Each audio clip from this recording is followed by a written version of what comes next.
Hello and welcome to the latest edition of Lunchtime Learning. I'm delighted to be joined today by Vicki Cullen. Vicki is the operations manager of the property franchise group. So Vicki, how are you? I'm very well, thank you. How are you? I'm really well, thank you. Thank you for coming on. So tell us a little bit about yourself. How did you end up becoming the operations manager? Where did it start? Wow, it started a long time ago. In fact, it started so long ago that I applied for my job in a estate agency through a newspaper advert. So that's how long ago that was.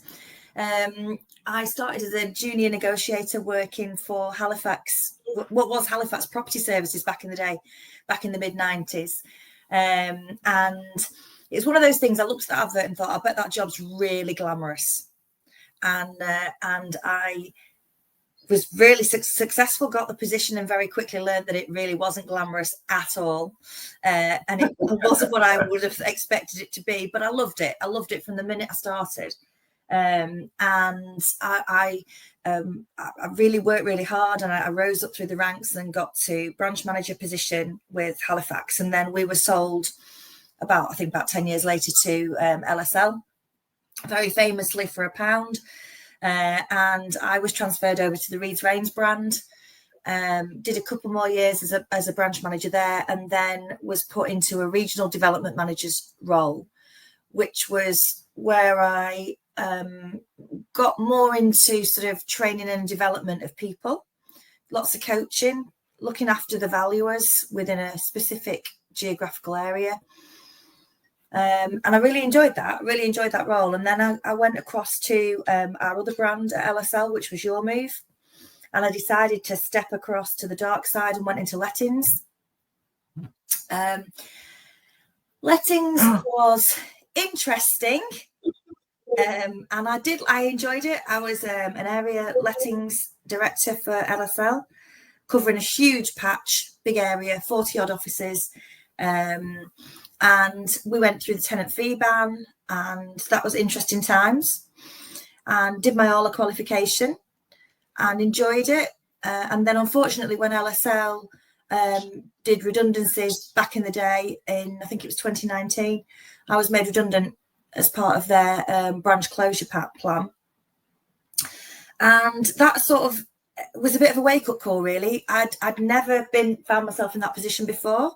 I still loved my job. Didn't even think about changing direction in terms of leaving the industry at all, never have. So I sort of took a couple of months out, and then I found myself as an area manager for Sequence Connells Group and looked after the Wirral. And I started that job, I think, the 2nd of January 2020. And of course, immediately was thrown into the confusion and chaos that was COVID. So that was interesting times. Started a new job, new team of managers, and then literally overnight, we were all working remotely, and so that was challenging. But equally gave us loads of opportunity once we reopened again in the June. Obviously, as everybody's market flew, it absolutely went bonkers, and we had a great time. And I was lucky to work with a fantastic team of people at Sequence. And the rest, they say, I then decided to take a move into a slightly different role. I'd never worked in franchising ever, and it's interesting because I've never had an opportunity to really get into a franchise model or understand how it worked. And so I got this job with Property Franchise Group, initially working after the Whitegates brand. And it was kind of like, it was interesting at first because I was like, hang on a second, this is really different because I'm not in control of anybody's result at all. But what I can do is work alongside some really talented individuals and help them look at their business with me as an outsider looking in, but hopefully giving them the benefit of the experience that I've got from the past 28, 29 years, so that they really can hopefully make the most of the opportunities they have. I've got a lot of experience in corporate estate agency. Corporate are really good at some things and really bad at other things. But I'd like to think that what I've been able to do as an operations manager is bring the good bits of corporate work with some entrepreneurial people to take it on to the next level. And, you know, I'm lucky working with Whitegates initially that it's such a good established traditional brand. They've been around now for 46 years. And some of the franchisees we've got in Whitegates have been there since they first franchised their model, so 20 odd years. And it's a pleasure to work with people, but also to see the new young raw talent that they bring on and to give them some of the traditional estate agency skills as well. Because when I started, we didn't even have a computer on the desk. You know, it was hot boxes. It was all that sort of stuff. So for me to be able to sort of bring old and new together, because there's some mind-blowing technology out there that's fantastic. It can help you with prospecting and touting, but actually it's still all about building good relationships and looking after your buyers and your sellers. So in December last year, I then went and moved across and still work with Whitegates and work with some Hunters offices as well. Again, another challenge, another good brand that's got a really nice heritage to it. And again, really privileged to work with some strong operators there. So yeah, I think this year's probably been one of my most satisfying years careers-wise. Fantastic. God, there's loads to unpick from all of that, Vicky. So thank you. So let's go back to that. Let's go back to the advert and the junior negotiator at the Halifax. And you said you loved it. So what was the love? What did you love about it? I think at first, so my previous jobs I'd worked in, been in reception in hotels and things like that. And so for me at first, it was like, oh my goodness, I get to go out of the office during the day. I get to go and meet somebody at a house and I've got the keys to this person's house and I show somebody around this house. And it was probably that side of it. But what I really learned really quickly was that I really do have a passion for people. And so for me, it was that being able to interact on a daily basis and I'm interested in people. I love to hear a story. So, you know, I was fascinated when I was going out meeting buyers about, you know, why they were buying and why they wanted to live in a particular area and what brought them to this stage. So I think for me initially it was that. It wasn't a buzz from a sale at first. I wasn't even allowed to take an offer for months. You know, all I was allowed to do in the mid-90s was ring people for price reductions. And do a couple of viewings and do lots of monotonous vendor calls, which was basically saying the same thing because the market wasn't fabulous. And that was it. That was all I was allowed to do. But I enjoyed it. And I remember it was a Saturday and I remember saying to my, I think it was my fiance at the time, now my husband, I remember saying to him, oh my God, it's Saturday. I'm gutted. I'm not going to work. And I don't know how many people are ever in that privileged position to think like that and think, oh, I wish I was going to work. It's the weekend. And it was at that point that I thought, you know what? It just got me. Okay, that's great. So then going to a branch manager, what were the lessons that you learned going from being a negotiator to a branch manager? And then how did you find maybe if you were working with people who you were pretty on par with, then you were starting to manage them? How did you deal with that? That was really difficult. That was probably one of the most challenging areas. Because I think what sometimes happens is you are a good estate agent. There's a massive difference between being a good estate agent and being a good manager. And I think back in those times, which was probably going towards the late 90s, if you were a good negotiator, and this is a massive criticism of mine of this industry, if you were a good negotiator, it was automatically assumed that you would go on and you would climb through the ranks, because if you wanted to earn the money, you had to. So if you wanted to progress, you were limited progressing at negotiator level. And I think we should have looked at that differently, because I think in the years, I've known some fantastic negotiators who've been promoted to the next level, whether that's a valuer or a sales manager, and failed and left the industry as a result of that. But what we should actually have done is nurtured those people as negotiators and looked after them financially to make sure that they never wanted to, if they were good at what they were doing, you don't have to progress if you don't want to. So when I got the next position up, I automatically thought that came with, well, everybody will respect me in my office because I am the manager. And it took me months to settle into that role. Now, you were given no management training when I was promoted to manager. You just went to be a manager. And that's really poor as well, because there's a world of difference between being a good valuer, being able to list loads of houses in a month and talk to clients, to managing a whole set of KPIs, which in the Halifax involved all the bank KPIs as well, because I had an agency, which I had no idea what I was doing with. And then also managing a team of people and coaching and mentoring and developing those people, none of which I had a clue how to do. So I think my first manager's job nearly put me off being a manager forever, because it was so difficult and so challenging. And also, whilst I wasn't young by any stretch of the imagination, I think I was 26 when I got my manager's job. Would I have been 26? Something like that. I was a lot younger than a lot of the people I was managing. And that was really difficult, because at that time, it was perceived to be that, well, you've only been doing it 2 years. What do you know? Or you've only been doing it 3 years. What do you know? Yeah, you can put a house on the market, but what do you know about manage? And again, what do you know about managing? And I didn't. And I had to go away and do a lot of self-development on that, because the support wasn't there from the company.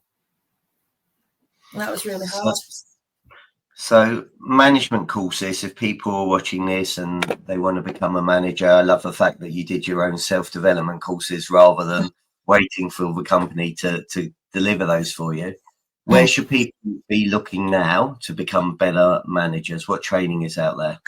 I think the difference now is that you've got access to, there is industry training. There's not a lot of it still. And I still think that we're lacking in that department. There's some really good people out there who do some good training, but I went down the more generic route. So I went down it was about the people management element for me.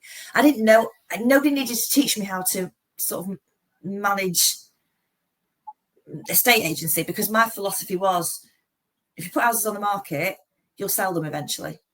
Yeah, so I just focused from that point of view on getting instructions, and I was okay with that, because that was one thing I had been trained how to do.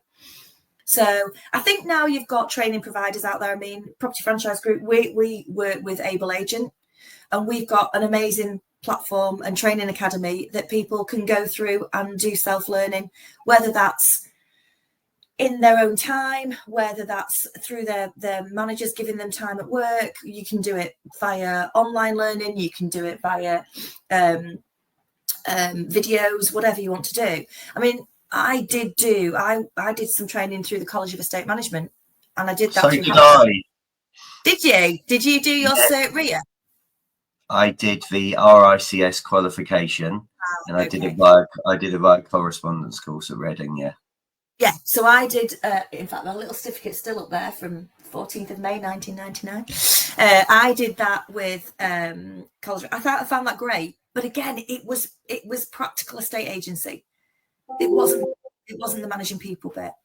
So I think it's hard. I think you're lucky now. I think that's one thing that the larger agencies will do, is they will train you now. Training and development has become a much more integral part of our industry. I think there's more call for people to be regulated now, and I think estate agency qualifications are readily available should you choose to go and look for them, whereas really they weren't back in the day.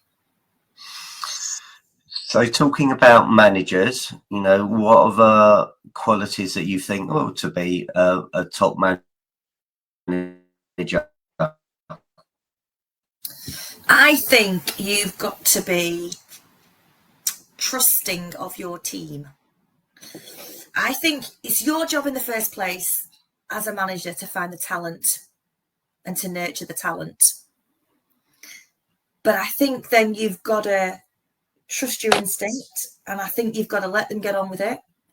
I think you've got to make sure that they're doing the right things. And again, it's your job to make sure they understand what the right activities are. But is it your job to micromanage them and understand what they're doing every minute of every working day. No, because that doesn't really motivate anybody. I understand that there's a time and a place. If you've got people who are underperforming, that you need to change your style and that you need to be more into the detail. But actually, if you get the right people to do the right job and they do the right activities to get the right result, you don't need to be in their face all the time. I think as well, for me, it's about attitude. It's about being really positive all the time when you can. So nobody wants to work for a mood hoover. You know, somebody that constantly is sucking the life out of every bit of joy in every situation isn't a fun person to work for, really, is it? So for me, it was always been about keeping my team really motivated, having this like, yes, come on, we can do this attitude. We're going to smash last year's results. And I think if you like that, you kind of take people with you. And those who you don't take with you, you probably don't necessarily want them on your team anyway, because they probably don't believe in that. Yes, we can do this. Yes, we're going to be the best we can be, you know. And also, I think your manager's got to have a fairly competitive edge where they want to be better than their peers. You know, I, as an area manager, always wanted my area to be the best. It wasn't always the best, but I wanted it to be the best it could be. And, you know, and therefore that also created that competitive edge within my offices. You know, lots of really good banter, but when it came down to it, we delivered a result. Fantastic. So where's that competitiveness come from, Vicki?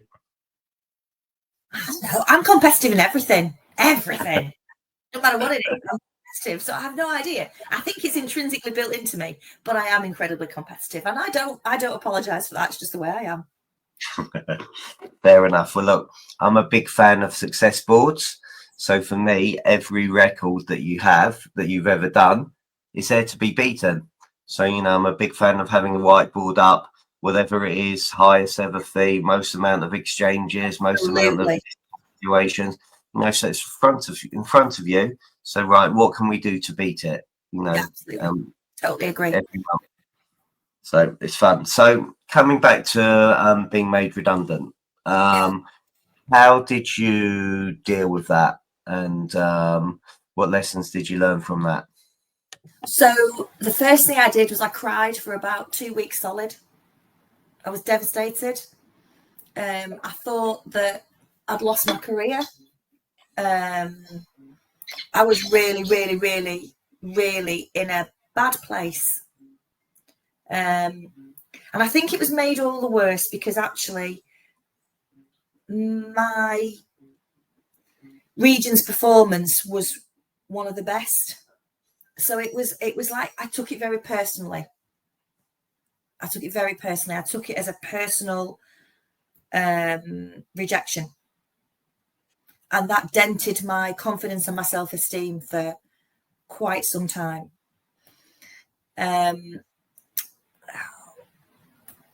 What I've learned now is that it was possibly one of the best things that happened to me, ironically. One of my darkest moments was the day they came to collect my company car off the drive, and I stood there and watched them drive the car away, and it was horrible. Not because it was about a car, it was more the metaphor. It was what that stood for. It was they were taking it away from me, and that's going back to being somebody who's very competitive. I'm also slightly a control freak, so that had been taken away from me. It wasn't my choice. That made it really difficult for me to get my head round. And it wasn't about the financial side of it, because actually I've been there a while. My payout was fine. I could live. I could manage. There was never a question of anything like that. It was what they'd taken away from me. But later, I was really able to look back at that time and go, yeah, okay. You know what? It happened. It wasn't great at that time, but it's great now, because now I'm in a better place, working in a better organization, enjoying my job. And I feel very lucky that it happened to me.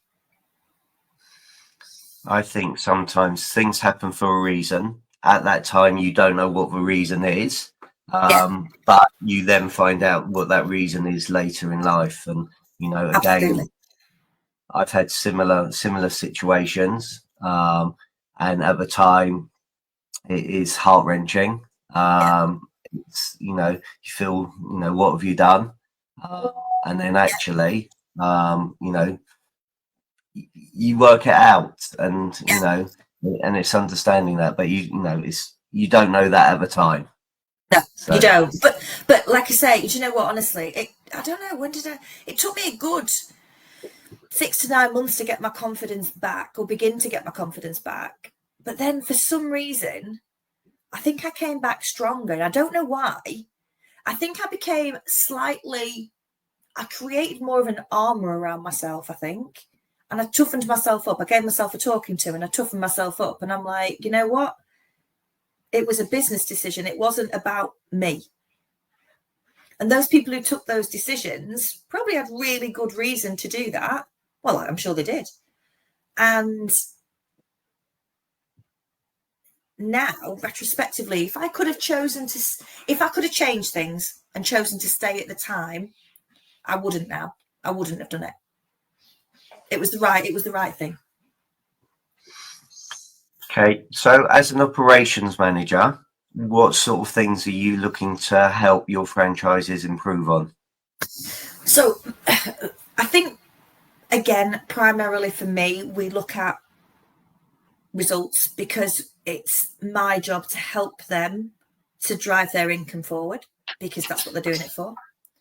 I really do like to help them in terms of training and recruitment, because I like to think that will automatically improve their results. So again, if we can get some really good people in and we can train them. So I do a valuers course that I run remotely, and I get a load of want to be valuers on there, and we talk about the whole process from pre-valuation to post-valuation, chasing, getting it on the market, how to overcome objections, closing, cross sales, all that sort of thing. And I think if you can get them to inch their conversion rate up by 2 or 3%, if you can get them to increase their average fee by £100 per case, if you can get them to cross-sell conveyancing better and get financial services out of people, I'm helping my franchisees. I'm helping them to have a better business. I'm driving their income. I'm getting them better trained staff. I'm assisting them with recruitment, so I'll help them interview if they want me to. And I see it more of a consultant's role. I'll go in, I'll sit with the franchisee, we'll do a bit of what I would call a drains up. Let's have a look at everything that's in the business at the minute. And I'll sort of look to spot some trends, what I think you're doing brilliantly on that. So what you're doing on that, fantastic, right? What do you want to improve on? What do you want from me? Because I'm there to help you. So it's got to sort of come from both sides. It's a two-way relationship.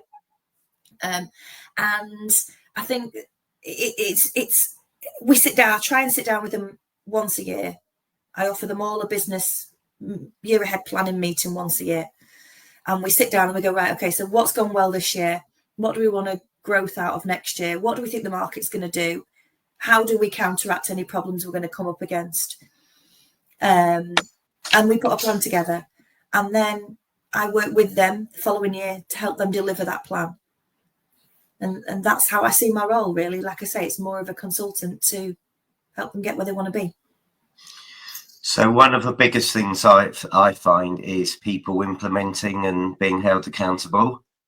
So how do you try and get people to actually implement stuff and take action? So I think first and foremost, because you're dealing with franchisees who are business owners, they don't have to listen to a word that I say. And they can choose to, they can choose not to.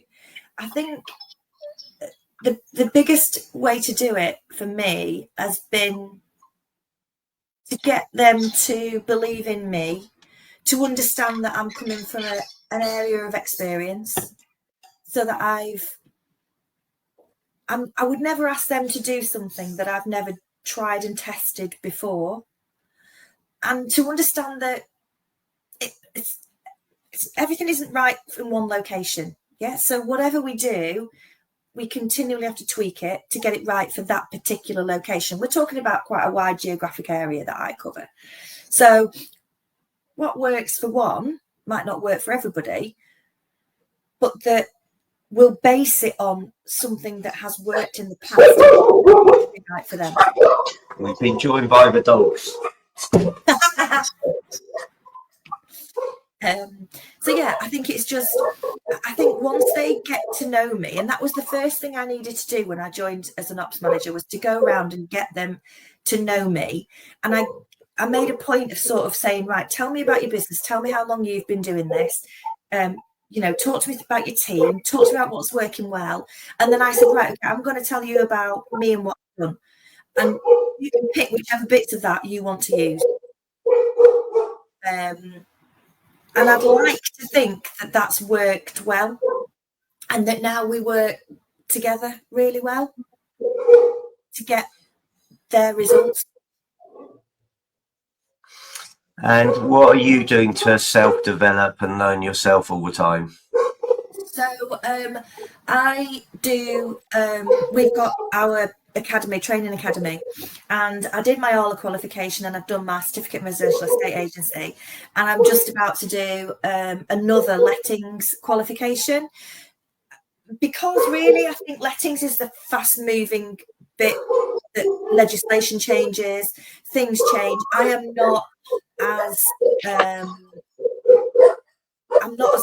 involved in lettings, is probably the wrong word. I am, but I don't get the opportunity to upskill myself in that as frequently as I would in resi. I think resi, to me, residential, once you've got the basics and just remember what you're supposed to do, we're all good.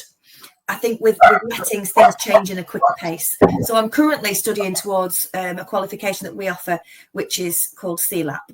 So that is done. I'm doing it remotely on an online learning platform, and I'm hoping to take that qualification probably March next year. And why do you think agents should be qualified? Because there's so many really bad ones out there. And it's really, really sad to say, actually, but I come across, not in my day-to-day working life, but I've bought and sold a lot of houses myself. And you come across far more poor agents than good agents. And it is an industry that is crying out to be regulated, because still there is this underlying perception that estate agents aren't nice people. And I think that's really, really sad. I mean, I'll give you an example of that. And although we're going back quite a while away, my husband was a car salesperson. And on the day of our wedding, the vicar stood at the top of the aisle and said, I can't believe we've actually got anybody in the congregation. We're marrying a car salesman and an estate agent. And that actually is, to this day, is still the same. People still have those perceptions, and I think it's really sad, because actually there are a lot of really good professional people in our industry who, want to do a really good job for people and who really care. And there's also some people who shouldn't be operating as agents.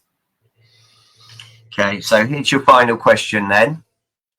How, as an industry, can we change the perception of estate agents? What do we need to do? So I think regulation is the big one, obviously. I think qualifications and regular refreshes in that. I think continuing professional development. I think mandatory membership to a body like Property Mark. I think I can't see any other way of really changing the industry for the better other than better regulation. And I think, we're too slow to clamp down on rogue agents. I mean, I know of a few who are still operating, and I don't know how they're still getting away with it, but they are. And, I just think my company we work really hard. We've got a whole team at head office who really try and keep everybody safe and remind them when certificate renewals are due, and remind them that membership for this is due and that's due, and audits and things like that. And I think it's just it's too easy to get into it. It's too easy to open up as an estate agent, and that's the bottom line.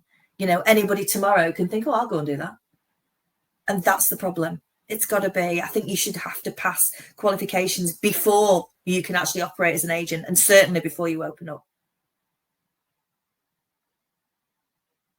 100%. Couldn't agree more. Vicki, thank you for your time. Thank you for being a great guest. If people want to get hold of you, how do they do that? They can email me at vicky.cullen@propertyfranchise.co.uk. Okay, fantastic. Well, thank you everybody for watching and listening. Please like it, share it, tag people in to listen to it. And Vicki, lovely meeting you. And everybody have a great day. Thank you.